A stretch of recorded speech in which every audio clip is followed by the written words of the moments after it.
Good morning, everyone, and welcome to Chassidus in the morning. Kuntres HaTefila. Well, after Parak Base, chapter 2.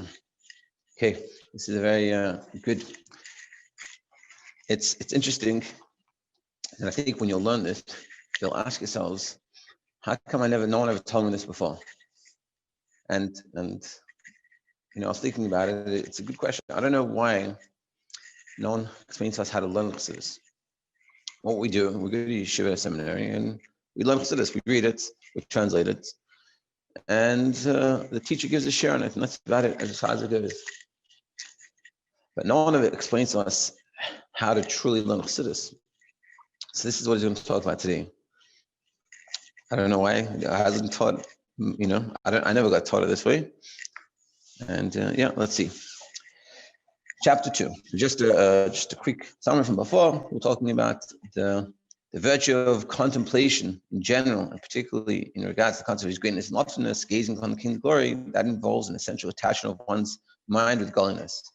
So ultimately, we have to attach our minds with godliness, which is this idea of meditation, and that really gets us all the good feelings and all the good things we need in order to connect to God. Page 36 on the top, chapter 2. Internalizing contemplation. Here the Rebbe discusses the manner of one's meditation. The primary factor is not studying the subject, but actually meditating upon them. When I was in Yeshiva, no one ever told me about this, or if they did, they didn't explain to me in a way to actually do it. Let's see.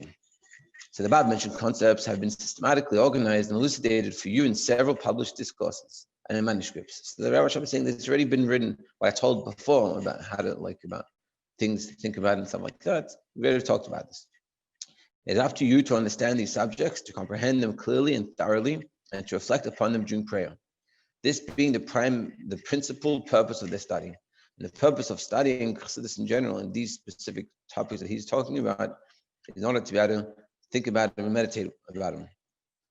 To understand the concept properly and in detail. So now we're going to explain further.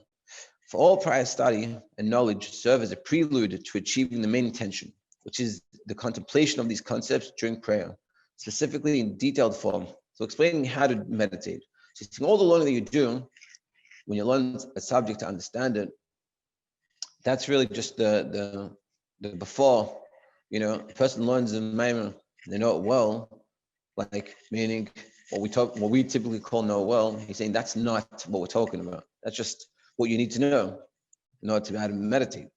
Because when you meditate, you have to meditate on these ideas that you know well, specifically in detailed form. And he explained, what does this mean? To elaborate to oneself the godly concept which one is pondering, and to understand it fully, especially all the concepts related details. Superficial reflection does not suffice. So you have to take a Maimon, not just summarize the Maimon, but think about all the details of the Maimon and all the little nuances of it.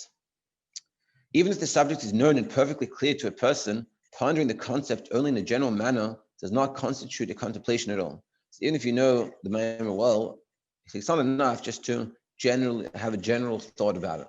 You have to detail it, and you have to really think about what that all means. Because if you don't do it in a very detailed manner, then the light does not illuminate the innerness of his brain and heart. It merely encompasses his mind without being internalized. But then when it being internalized within you, when really, when your brain's working, your mind is working, so you really internalize it, these ideas, and you'll feel it.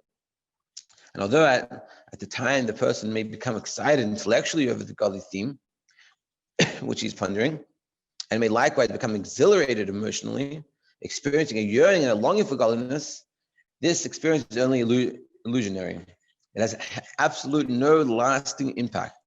Rather, the exhilaration passes, disappearing completely and immediately, as it is written, blink your eye and it is gone, from Proverbs. Meaning, what he's saying is, even if you know the Maimon well, meaning you've learned it several times, you understand what it's saying, but if you don't think about what does it actually mean, or what does it mean to me, and really sit down and meditate on that and say, and being that you know all the details, you have to detail it. You can't just say, use a very general, broad idea, but you have to actually use it and say, how does this fit into my life? How do I apply this to myself? And what examples could I find that this works exactly the way it is? Because if you don't, even if you know the Maimon well, and unfortunately, there's a lot of people that I see, they do know Maimon well, like they've learned it a lot of times, and they feel very comfortable with, let's say, saying the Maimon over in shul, but they don't really understand what the Maimon is saying. Meaning, what is it saying? Maybe in general, even, but even for themselves, what is it saying? And it just, and that's what he's saying. You have to sit there. It's not enough just to know the Maimon well. Because if you do, you might even get inspired because you know the Maimon well. But if you haven't really meditated on it, you haven't really sat down and think about the details of the Maimon and how they apply to you. And like he says, to elaborate to oneself the godly concept, to elaborate it to yourself. Meaning, it's not just, oh yeah, I know this, and think about it in your mind, but like really talk about it as if you're bringing with someone. Because if you don't, you blink your eye and it's gone. Because even if you do get excited from what you know, then it'll go. And this is sort of the lesson that we, like one of the most important things to take away from this is when we learn Chassidus, we have to think about it, not just learn it and translate it, but really to bring it out and say, what does this mean? What am I meant to learn from this? How am I meant to live my life differently? And it could take, it could be first you learn it a few times to understand it well. But even when you just understand it well, don't stop there. Start to think about it and really say to myself, well, what can I learn from this? How can I live my life differently from this? What is the Rebbe trying to teach me here? And what's an example of my life that I could change from this? Well, see the world differently. In fact, this manner of reflection need not necessarily yield any heartfelt sensation of yearning at all. For although the mind may be excited over the godly matter, or the concept being pondered, nothing at all compels the heart to be similarly excited. And he's saying, because if you don't do it in this internalized way, this meditation of really the details and what does it mean to me, so then it won't necessarily even bring any excitement. Nothing at all compels the heart to be similarly excited. The heart may be entirely unaffected, save from being drawn somewhat after the excitement of the mind. Yeah, so we'll have some level of drawing after the mind, as we'll explain later in chapter 3, next chapter. Unless the person forces himself to sense excitement in his heart, then his heart will become excited. But this forced emotional arousal is nothing more than a vain illusion. So even if you sort of force this feeling, if you're thinking about a godly concept, and this is sort of the struggle that people have. They learn Chassidus and they think it doesn't mean anything to them. And they don't feel anything. It's like, it's nothing, Like I had a friend recently, he said to me, I enjoy much more learning Gemara. He goes, so there's nothing. And I didn't, he's like, I don't feel anything.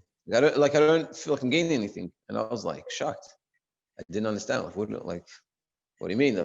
Like, for me, learning Gemara, it's interesting and it's nice, but it's not talking about my life. And whereas so this is always talking about my life. And for him, he wasn't learning it in this way. So he wasn't talking to him. So it didn't feel anything from him.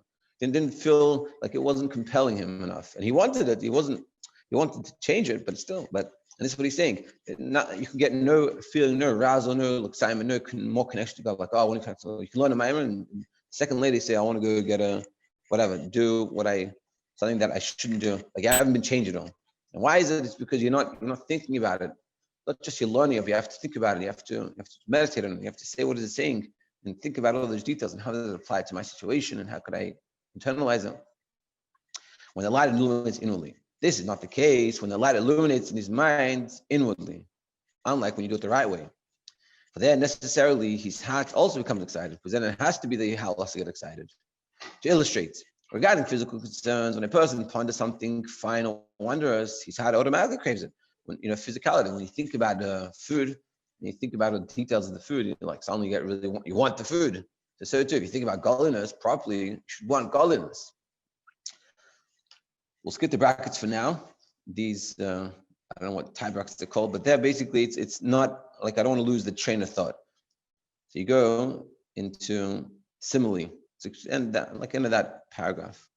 Similarly, in the spiritual sphere, when the light radiates inwardly within the mind through proper meditation, a person's heart automatically becomes excited with a ratzeh, a will, as will be explained. And you'll have that ratzeh, that desire, that wanting to get closer to God. So too, just like we said in physical things that you think about it and you want it, so too spiritually, think about the spiritual concepts of godliness and connected to God and doing avodah, so you'll want to go do that. Now we'll go back into the brackets. It says, although in the physical realm, emotional simulation depends primarily upon the person's attachment, Although physically, it's about how much you attach to it, to the stimulus, and his own sense experience, as explained elsewhere, and also what we feel in this concept when you're thinking about the food, how it's all about us. This is because the natural emotions are not produced mainly by the intellect, but it's not really coming from the intellect. You're not intellectually analyzing why the food is tasty. It just has that good emotion that comes explained elsewhere. Therefore, it depends not so much upon meditation as upon attachment. It's more about the connecting to the thing, the food or whatever it is. However, to excite the godly soul's emotions, which are produced in general, specifically by intellect, as explained elsewhere, but this can't work with spiritual things. We'll explain. So both are necessary: comprehension and reflection and attachment. Meaning, when it comes to physicality, you just have to think about the food or whatever it is and connect.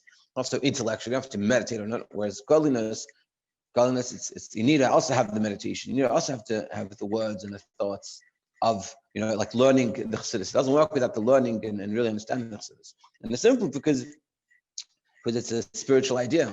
So it's not just something I've eaten, I've tasted, and it's much more refined, especially in the beginning. Once you've had it more, then it becomes maybe a little more like the food example. That's just what he's saying. Very interesting. So to have that same feeling that you have for food, you just have to think about it. You want it, and it excites you, and it makes you, if you're attached to it and you want it, so that you can have it with spirituality. Just you have to learn and meditate on what you learn. When the light illuminates peripherally, however, when the light illuminates only peripherally, no emotional excitement necessarily occurs. Unlike, so now going back to what I've done, do it right. So then you won't get any of this emotional excitement. If an emotional excitement is experienced, it is merely an empty and spurious illusion. So if you do feel anything, it's not even real. Consequently, no impression whatsoever is made afterwards. In actuality, turning from evil and performing good, meaning even if you do feel something, it's not real enough to actually make a concrete change, whether it's turning away from doing what you shouldn't do or doing what you should be doing. That won't happen, unfortunately. Likewise, no dominion over the natural emotions of animals, and also won't have control of animals or to subdue them, is achieved to such reflection. Rather, their innate strength remains completely intact. They are as fossils before, and like we explained earlier in the later chapters, that you have to work on ourselves, that nothing will change from the Chassidus the person's learning, because they're not really meditating on it properly. In light of the above, we can understand why many members of Anash complain that although they study Chassidus prodigiously and pray, no positive change at all occurs in the natural emotions of the animal soul. They feel that animal soul is strong, it hasn't really changed at all. And they feel, I've been in this Chassidic world for a while. I'm davening, I'm learning, I'm reading, I'm doing all the things I'm meant to be doing. But if I honest myself, I don't see I didn't change much. It's like when I was in Yeshiva years ago, not in my nuts in Morristown, some guy came, and I don't know why I said this exactly, but it's this idea. He goes, I thought we came to Yeshiva to change. So I guess it's more negative. I was like, to change, what are you talking about? I said, I haven't seen anyone change in this place. But unfortunately, we don't. Why? Because we're learning Chassidus properly. Maybe we're learning it, or reading it, translating it, but we didn't really meditate on it the way we should, like we've been discussing here. They retain their inborn strength, and on the contrary, they become even more forceful and becomes worse. The reason for this is explained above. Study and meditation alone cannot subdue the evil animal soul, because learning is not enough. It's not just that you have to learn the Chassidus. Let's learn Chassidus and something will change. It's not. You have to learn it, and you have to learn it well enough to understand it. And then when you understand it, you have to say, what does this mean to me? What am I meant to be doing with this information? How can I have my life differently? How can I change? How can I make my world better around me? Like, how can I work on my animal soul? What do I need to be working on, and what can I work on? But if you don't learn it properly, first you need to learn it properly, you have to understand it. But then you just need to sit there and say, what does that mean? Yeah. For study and tradition cannot subdue the evil animal soul unless the refinement comes from on high, unless God is nice enough to you to give it to you without you having to work for it. Through the Torah that one studies. Meaning, and really comes from your davening, from your learning, and Hashem might help you. It's explained also. Only exalted souls, though they are refined as a matter of course by the study of Torah. That's really normally only like high souls that happens to them. But generally, it's not going to happen just by learning. But for the majority of souls, refinement can come about only through internal effort. That's why you see plenty of religious people, they're not the most well-behaved on a lot of levels. Why? Because they might have learned a lot, but it's not enough just to learn. Unless your neshama is high, then that will affect you. Or just learning is not going to do anything. You have to work on yourself. And how do you work on yourself? Is learning Chassidus and internalizing the Chassidus and thinking about the Chassidus. And what does this mean? And how do I practically express it in my life? What can I change? But for the majority of the souls, refinement can come about only through internal effort. When a person's meditation during prayer is merely superficial, so therefore, if you're going to come and start trying to meditate during davening, but it's only superficial meditation, but you don't really understand the mind, you don't understand what it means to you, it has no effect on the natural emotions. With the passage of time, therefore, they grow even stronger. So nothing really changes. So therefore, it's just going to get worse because naturally it just gets worse. We get older, and we get more stuck in our ways, and we get more ability to get more involved in Gashmias. It's just going to get worse. And we're not working on ourselves, meaning the natural tendencies to go up unless we work on it, and then we can pull it down. But it's naturally going up. All this occurs because the reflection during prayer is only in a general manner. And why? It's because when we daven and when we meditate, in general, when we meditate, and here meditating is meant to be doing davening. But let's say we're walking down the street and we're meditating on what we've learned. If we that's already a good start. But he's saying, but if it's just a general matter, it's like, oh yes, I met, I'll tell you a story quickly. This does not constitute avoid at all. So when I was years ago, when I came back from Yeshiva, I tried to be very involved. I wanted to make sure not lose anything. And so I learned a maimon. And I used to go just to exercise, if I could run, and I would chaz the maimon. I knew it well. I'd learned it a million times, whatever, and I'd chaz it. But I didn't do it like this. I didn't understand it like this. No one explained to me this idea. I just get over it. But it didn't change me at all. Nothing really meant. I just felt like, look how good I'm doing. I'm running, I'm saying Chassidus, I'm refining the air. But it never changed me in any way. And the reason it didn't change me until recently, until I actually understood it, was because of this. It's not enough just to learn a maimah. You got to read and translate, and it can explain to everybody that you know exactly what the maimah is saying, like word for word. It's about what does it mean to me? What is Rebbe trying to explain over here? How my life meant to be different after I've learned this thing? What's the take-home message, so to speak?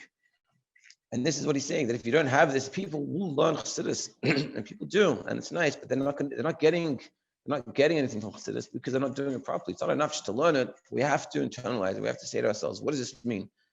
And and you think about it, and what's something I can take home? And it might be in the beginning, it might get confusing, you might not necessarily pick everything and the right things, but who cares? Start there. And take something, and a simple example is take something that you've learned before, that you feel comfortable with, and learn it again, and ask yourself, what am I meant to be learning from this? What does Rebbe want for me to do differently? How should I live my life differently with this information? It could be looking at the world differently, that the world is not as scary or whatever it is. It could be I should work on myself to go to bed on time, or whatever it is, whatever you find. But that's what he's saying you need to be doing, and otherwise it's not going to really work. Summary: study and knowledge act only as a prelude to meditation. To meditation during prayer. Contemplation must be prolonged, must be intense. Only then will it have a tangible effect. And he's saying you have to take time, meaning you don't have to go slow, but you have to give yourself the time to think about it. You have to, you can't spend 5 seconds thinking about it and say, oh, it doesn't work. He's saying it takes time. And you work on it, and you have free moments when you're walking. For me, honestly, a lot of times I'm just spacing out, like I'm doing dishes or something, I'm doing something else, and I'm thinking about it. And it's it calms me. That's I'm not even, So whatever works for you. And we finished chapter 2. So tomorrow we'll go chapter 3.